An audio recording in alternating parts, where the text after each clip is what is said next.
Bismillahirrahmanirrahim. Assalamualaikum warahmatullahi wabarakatuh. Ambillah hatinya, maka akan kau dapatkan semuanya. Pada kesempatan kali ini, kita akan memberi sebuah pentamsilan daripada kisah Ayas dan sang raja. Ayas adalah seorang yang miskin, namun dia jujur dan pintar. Ia bekerja sebagai pencari rumput untuk hewan-hewan ternaknya.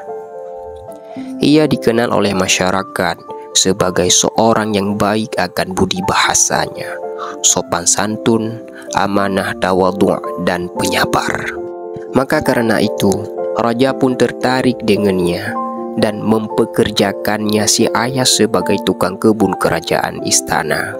Kejujuran dan kecerdasan Ayas telah cukup membuat prestasi kerja dia di kerajaan itu mendapat acungan jempol dari sang raja, sehingga raja bertambah sayang dan suka kepada dirinya. Tentunya hal ini akan membuat iri para pembantu dan menteri-menteri kerajaan di sana. Lalu pada suatu ketika, sang raja ingin menguji kejujuran sang Ayas. Suatu hari, ia mengumpulkan seluruh pembantunya, menteri-menteri dan petinggi-petinggi kerajaan lainnya. Raja berkata kepada semua yang hadir, "Apakah kalian selalu siap mendengar dan menjalankan titahku?" Serentak semua yang hadir menjawab, "Siap Sang Baginda." Raja pun menjawab, "Terima kasih." Raja mengambil permata kerajaan dan berkata, "Sekarang saya perintahkan untuk memecahkan permata kerajaan ini." Mula-mula para menteri yang disuruh, tetapi mereka menolak sambil mengatakan, "Terlalu sayang kalau permata kerajaan yang berharga dan keramat itu harus dipecahkan." Kemudian raja menyuruh Ayas untuk memecahkan permata itu. Namun tanpa fikir panjang, si Ayas langsung menghancurkan permata itu dengan kapak. Kontan, para hadirin terkejut dan memaki-maki si Ayas sebagai seorang yang tak tahu diri, bodoh, dan segudang umpatan-umpatan lainnya dialamatkan kepada si Ayas. Raja hanya terdiam. Kemudian raja bertanya kepada Ayas, "Mengapa kamu menghancurkan permata itu?" Ayas pun menjawab, "Ampun Paduka, saya hanya menaati perintah Paduka yang mulia untuk menghancurkan permata itu. Bagi saya permata itu tidak ada harganya jika dibandingkan dengan perintah Paduka yang mulia." Maka raja pun tersenyum bahagia. Setelah peristiwa itu, raja semakin sayang pada si Ayas. Dan hal ini membuat iri hati dan kebencian menteri-menteri kerajaan kepada si Ayas semakin kuat. Pada kesempatan yang lain, raja kembali ingin menguji kejujuran dan kepintarannya si Ayas. Maka dikumpulkannya kembali seluruh penghuni kerajaan. Kemudian raja berkata, "Nah, sekarang setiap yang berharga di dekat kalian boleh dipegang dan dimiliki." Suasana pun menjadi riuh. Para menteri berdiri di dekat perhiasan-perhiasan kerajaan dan memegang sesuatu yang berharga di sana. Ada yang memegang emas permata dan lain-lain sebagainya. Tetapi Ayas hanya diam saja. Raja heran dan bertanya kepadanya, "Mengapa kamu tidak mengambil barang berharga kerajaan yang ada di sekitarmu itu?" Lalu Ayas pun menjawab dengan pertanyaan sang raja itu, "Saya hanya ingin memastikan perintah raja.